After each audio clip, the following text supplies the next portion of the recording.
Padrejtësi që Allahu subhanahu xhelle xhelalu e ka thënë dhe përsëris. Padrejtësinë që njeriu i bën njeriut nuk e falen Zoti.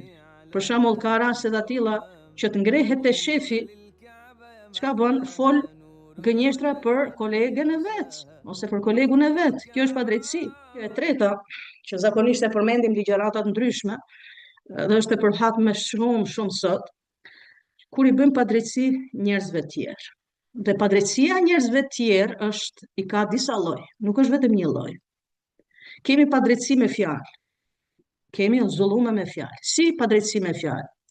Mund të shpifim, shpifja është padrejtësi. Mund të shpifësh për X person. Thush fjalë të pavërteta për X person, dhe kjo është padrejtësi, padrejtësi me fjalë. Mund të përgojosh X person, dhe kjo është padrejtësi, padrejtësi me fjalë. Mund të bësh deklarata të tilla që janë të rreme. Të bësh deklarata që janë të rreme, dhe këto janë padrejtësi. Padrejtësi me gojë. Domethënë, padrejtësia që ne bëjmë kundrejt njeriut, e para është padrejtësi me fjalë, siç e përmenda, shpifje, ofendime, deklarata të jo të sakta, duke gënjy. Për shembull, ka raste të tilla që të ngrehet te shefi, çka bën? Fol gënjeshtra për kolegen e vet ose për kolegun e vet. Kjo është padrejtësi. Padrejtësi që Allahu subhanahu xhelle xhelalu e ka thënë dhe përsëris. Padrejtësinë që njeriu i bën njeriut nuk e falen Zoti. Nuk e falen Zoti sepse është i lidh, është domethënë i varur me faljen e njeriut. Domethënë, kur njeriu hyn në hak njeriut, kur njeriu i bën padrejtësi njeriut, Allahu subhanahu xhelle xhelalu nuk e falen atë person derisa X person të falet ty që i ke bërë padrejtësi. Pra, e para padrejtësi kundër njerëzve të tjerë është me fjalë. Padrejtësi edhe me vepra, si duke ja vjedh mallin dikujt, duke ja vjedh pasurinë dikujt, duke ja vjedh shtëpinë dikujt, duke ja vjedh tokën dikujt, duke ja vjedh shtetin. Të janë padrejtësi. Padrejtësi do të thonë me veprime që do ketë përgjegjësi njeri ditën e kiametit para Allahut subhanahu xhelle xhelal. Padrejtësi kur ai punëtori ka punu 1 muaj dhe në fund të muajit ose fillim të muajit ai shpreson ta marrë pagesën e vet. Dhe nuk i jepet pagesa 2-3 muaj, 5-6 muaj, ka raste të tilla edhe me vite që punon edhe nuk e merr pagesën. Kjo është padrejtësi. Kur profeti alayhi salatu wasalam shumë qartë ka thënë në ajet në një hadith që thot jepja hakun punëtorit sa nuk është pa djersa. Por Zotin sot në këtë kohë që po jetojmë ne, sot në këtë kohë që po jetojmë dhe po flasim, shumë pak ka shefa ose drejtor ose menaxhues ku e di, një biznes ose diçka, kudo qofshin që punojnë, shumë pak ke pra atyre njerëzve që ja japin hakun punëtorit në kohën e vet. Shumica neglizhojnë. Shumica bëjnë sikur nuk ndigjojnë. Shumica bëjnë si fukarenj. Punën e duan, me pagujt nuk duan. Po harrojnë se ato njerëz të cilët punojnë 8 orë, 9 orë, 10 orë dhe jashtë orarit. Punojnë 1 muaj, me atë rrogë ato jetojnë, me atë rrogë mbajnë familjen, me atë rrogë ushqejnë fëmijët e vet, me atë rrogë i veshin fëmijët e vet. Dhe dikush lun me djersën tënde, jo valla nuk ta fal Zoti djersën e kërkujt. Allah azza xhel nuk ta falen djersën e kërkujt. Prandaj profeti alayhis salam dhe përsëris shumë qartë ka thënë sa mirë do ishte ky hadith i profetit alayhis salam të vendoset në çdo institucion. Ky hadith i profetit alayhis salam të vendoset në dyrët e krejt bizneseve. Ti japësh kuraja ti punëtori kur ta lexoj ky punëtori, ti japësh kuraja dhe kur ta lexoj ai shefi ai pronari, ti japësh pak atë sinjalen që ki kujdes, që jepja hakun punëtorit sa nuk është tha djersa e ballit. Domethënë, nëse njeriu ka njerëz që punojnë për të dhe nuk ja jep hakun e vet në kohë si duhet edhe me muaj me vite, atëherë ti ke hyrë në hakat e punëtorit dhe do kesh përgjegjësinë e madhe të Allahut subhanahu xhelle xhelalu për disa arsye. Subhanallahu, për disa arsye. Arsyeja e parë që ti atë njerë ja ke nënvlerësu punën, atij njeriu ja ke nënvlerësu punën. Atij njeriu nuk ja ke dhënë atë pagesë që ai punon me zell, punon 1 muaj që ta marrë atë pagesë. Dhe tjetra ja ke thyer zemrën atij njeriu. Ja ke thysh zemrën, e ke bë që të mërzitet ai person. E ke bë që gjumin mos ta bëj rahat ai person. A ka zullum pa më të madh?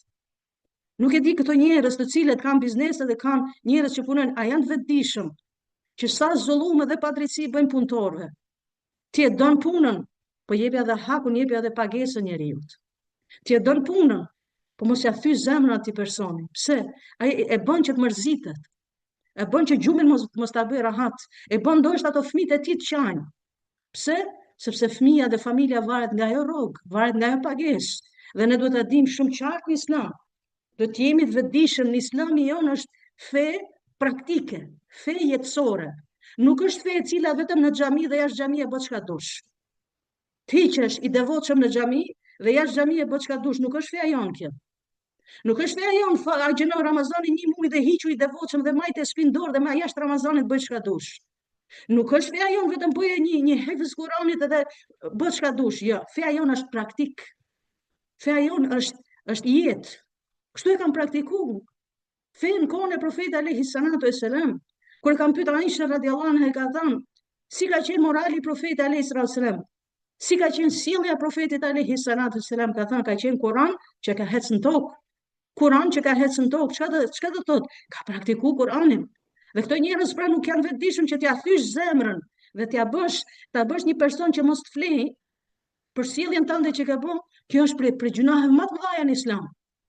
Edhe thyrja e zemrës në Islam nuk lejohet. T'ia thysh zemrën, ta bësh dikën që të mërzitesh, kjo është prej harameve të mëdha. Prandaj këtu është një thënie, një hadith i profetit alayhi salatu wassalam që thot sallallahu alaihi wasallam, domethënë në hadithit, kur ta shikoni një njeri invalid në rrugë, kur ta shikosh një njeri sakat në rrugë, ja hedh syt një herë, mos ja hedh më 2 herë. Ati personi mos ja hedh 2 herë syt. Po ke pra atyre pse mos t'ja hedhësh, përpara se më e shpjegoj, pse mos t'ja hedhësh? Sepse ai personi i cili është në rrugë, është duke hec, ose është në kolicë. Dhe shikoj njerëzit krejt me hapi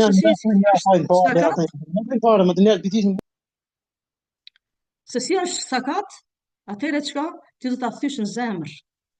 Ti atë person do ta bësh do të mërzitesh, do ta bësh që të mërzitet edhe më tepër. Pse? Sepse gjithë njerëzit po e shikojnë atë dhe ndihet keq. Ndihet keq. Pra, subhanallah, shifni sa i ka kushtuar rëndësi Islami jon edhe ndjenjave të njerëzve. Zullum pa drejtësi ndaj njerëzve ka të shumta. Ka lloj-llojshë dhe ka të shumta. Zullum brenda familjes. Pa drejtësi brenda familjes. Bashorti bën pa drejtësi bashortës. Bashorti e bën pa drejtësi bashortit. Nëna i bën pa drejtësi fëmijës vet. Baba i bën pa drejtësi fëmijës vet, duke i nda fëmijët, duke i veçuar fëmijët. Do thotë dikush që jo, kreti duan fëmijët njësoj. Nuk flas nga ana e dashurisë. Flas nga ana e drejtësisë. Flas nga ana e drejtësisë. Profeti alayhi salatu wassalam, kur e pa sahabin i cili njërin fëmijë e gushi, e përqafoi, dhe kur erdhi fëmia tjetër nuk e përqafoi, çka i tha profeti alayhi salatu wassalam? Shikoni si e ka qërtu. Profeti alayhi salatu wassalam ka thënë nuk majte drejtësi. Nuk majte drejtësi. Dhe zullum dhe padrejtësia është kur prindi, se zakonisht themi na fëmia bën padrejtësi ndaj prindit, po nuk ka diskutim.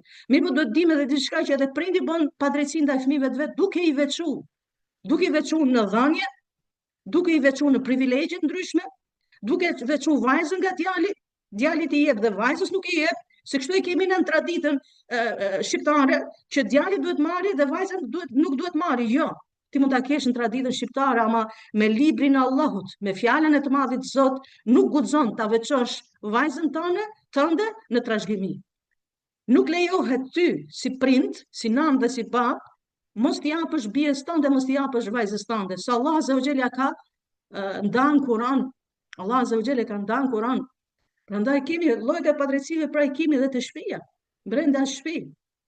Kemi padrejtësi që vjera bën padrejtësi nusës vet, ose nusja i bën padrejtësi vjerës vet.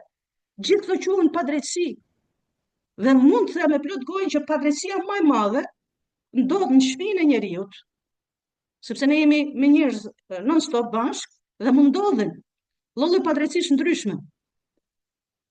Mund ndodhin lloj padrejtësish ndryshme, prandaj të kemi kujdes. Dhe ta dini diçka dhe herë përsëris, që mos guxo as ti as unë as kërkush Ti kthehemi të madhit Zot duke i bë padrejtësi njeriut. Të shkosh në varr duke i bë padrejtësi njeriut. Mos guxo. Pse? Se Zoti nuk të falën. Hakun e tjetër kujt, mos të rrej mendja që Allah Azza wa Jall ta fal.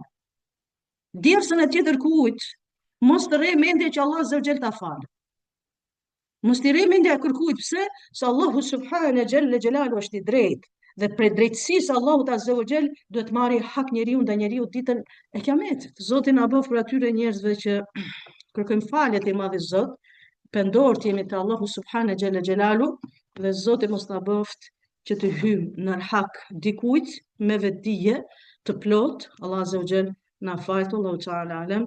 Subhanallahu wa bihamdika, ashhadu an la ilaha illa anta, astaghfiruka wa atubu ilaik.